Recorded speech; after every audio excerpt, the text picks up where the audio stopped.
Bonjour, bienvenue sur cette vidéo. Si comme moi vous avez des envies d'indépendance et que vous êtes passionné par l'immobilier mais vous ne savez pas du tout par quoi démarrer, vous vous dites c'est impossible, il y a trop de trucs à faire, je vais vous expliquer comment j'ai fait. Vous allez pouvoir suivre un exemple concret de quelqu'un qui débute dans le métier de marchand de biens. Donc, comme vous l'avez compris, je suis marchand de biens. Ça fait 6 mois que j'ai créé ma société. Donc j'ai décidé de faire une chaîne pour ceux qui veulent se lancer. Parce que c'est vrai que des marchands de biens sur YouTube, il y en a déjà quelques-uns, hein. Je ne suis pas le premier, j'ai rien inventé, mais la plupart sont anciens dans le domaine, donc ils apportent beaucoup de connaissances, hein, évidemment. Donc moi-même, je suis passé par une formation distribuée par un marchand de biens expérimenté, mais c'est vrai que suivre un marchand de biens qui a 10, 15 ans, 20 ans d'expérience, c'est pas la même chose pour se projeter que de suivre quelqu'un qui vient de démarrer. Donc moi j'ai des difficultés de débutant, je vais vous les expliquer. Comme ça vous évitera peut-être de les faire comme moi. Si ça peut aider du monde, c'est le principe, hein, c'est tant mieux. Hein. On est là pour partager. Donc, je vais aussi vous expliquer les démarches que j'ai dû faire pour créer cette société. Le premier financement, qui fera l'objet d'une seconde vidéo. Là, à l'heure où je vous parle, ma première opération a été trouvée. J'ai 3 lots à vendre. Je signe les ventes définitives chez le notaire, normalement en mi-novembre pour 2 et la troisième mi-décembre. J'ai déjà même trouvé la troisième opération, j'ai fait une offre qui a été acceptée par les vendeurs, j'attends de signer le compromis bientôt. Donc voilà, ça avance, mais pour vous, je vais reprendre depuis le début, hein, et puis je vais vous expliquer comment ça marche. Et pas à pas, on va avancer ensemble et vous allez suivre l'évolution d'un marchand de biens débutant. Comme ça, si vous ne savez pas comment faire, au moins maintenant, vous aurez une indication.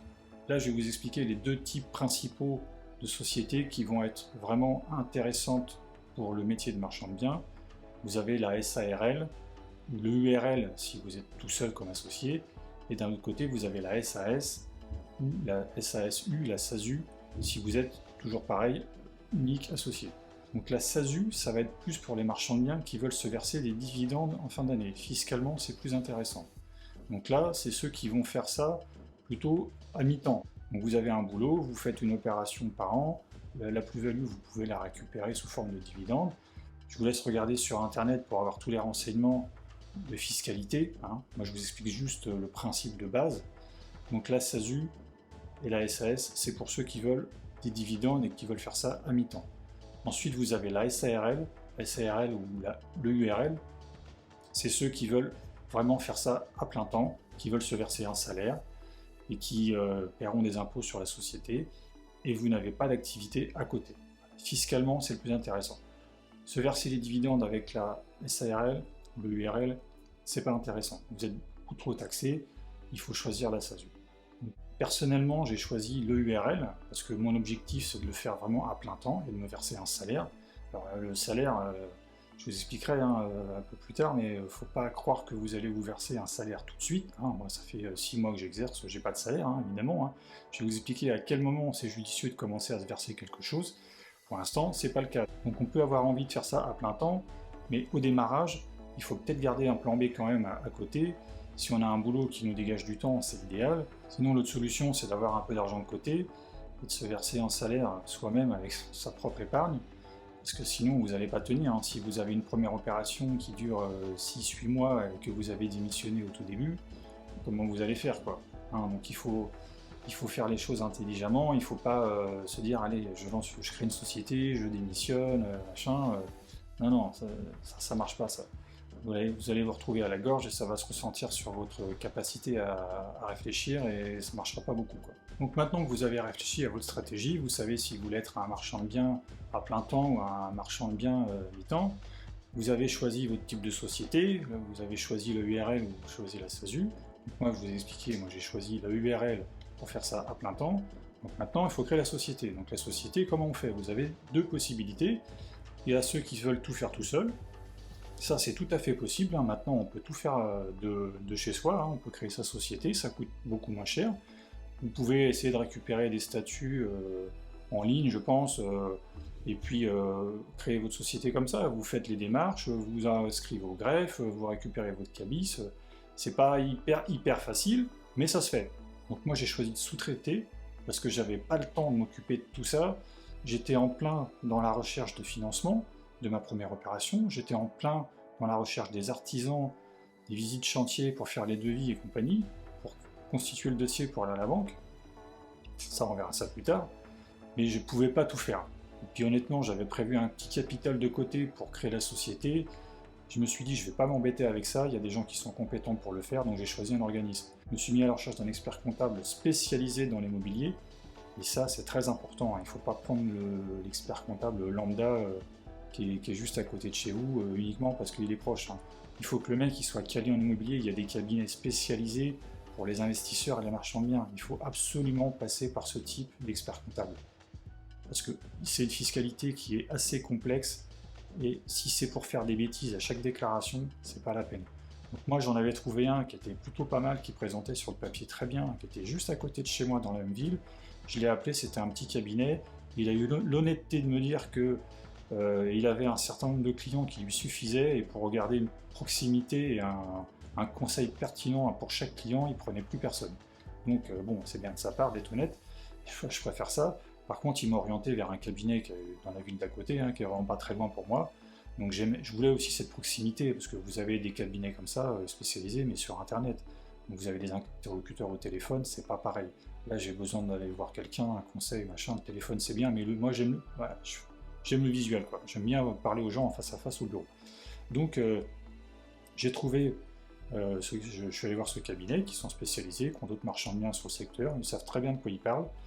Et ça a d'autres avantages que je vous expliquerai après, mais en plus, eux, ils ont la capacité de créer des sociétés. Ils ont un pôle avocat dans leur bureau qui s'occupe de tout ça. Donc, c'est nickel. Donc, je vais vous mettre ici les documents, les factures, comme ça vous allez voir combien ça m'a coûté. Donc, ils ont fait aussi l'inscription en greffe, j'ai reçu mon cabis, voilà quoi. Donc maintenant vous savez quelle société vous allez créer et comment vous allez la créer, il faut quand même se poser la question du capital. Le capital, on met combien? On met 1000, on met 5000, on met 10 000, et ça sert à quoi ce capital au juste? Et comment on fait? Donc moi j'ai mis 5000 € de capital dans la société. J'ai mis 5000 €, pourquoi? Parce que c'est une somme qui est intermédiaire. C'est pas trop peu et c'est pas trop. Ça sert à rien de mettre 10 000 balles de capital, parce que c'est de l'argent qui va être bloqué pendant un certain temps. Déjà il faut les avoir, hein. 5000 € c'était à peu près le maximum que je pouvais mettre dedans. Ce capital, il faut bien savoir qu'il va servir à faire fonctionner la société jusqu'à temps que vous ayez rentré de l'argent. Donc marchand de biens, on rentre de l'argent quand on a vendu.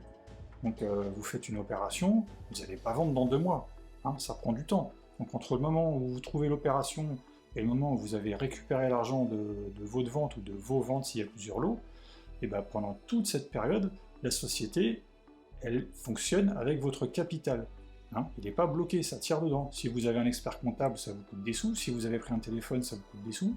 Les 5000 €, ils fondent comme neige au soleil. Hein. Donc il faut un certain montant de capital qui est cohérent avec la première opération, et avec le temps que vous estimez et le coût que vous avez, les coûts de frais fixes que vous avez pour votre société. Voilà, maintenant c'est clair dans votre tête, vous savez quel type de société vous allez créer, vous savez qui va la créer, vous savez combien vous allez mettre de capital. Maintenant, il faut se poser la question de savoir, je la crée quand, cette société? Donc il faut savoir une chose, c'est que dès que vous aurez créé une société, vous allez commencer à avoir des frais avec. Hein, je ne parle pas des frais de constitution, je parle des frais de fonctionnement. Hein, l'URSSAF, il va y avoir des déclarations à faire au bout d'un moment.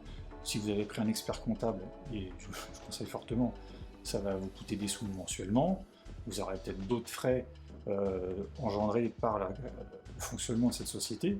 Donc ça ne sert à rien de créer cette société si vous n'avez pas trouvé votre première opération. Hein. Pour ma part, ce que j'ai fait, parce que je suis là aussi pour vous expliquer comment j'ai fait, c'est que j'ai fait tout le début de la création de la société.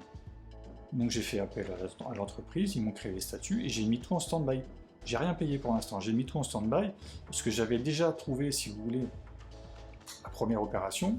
J'étais en train de chercher les artisans, j'étais en train de chercher le financement.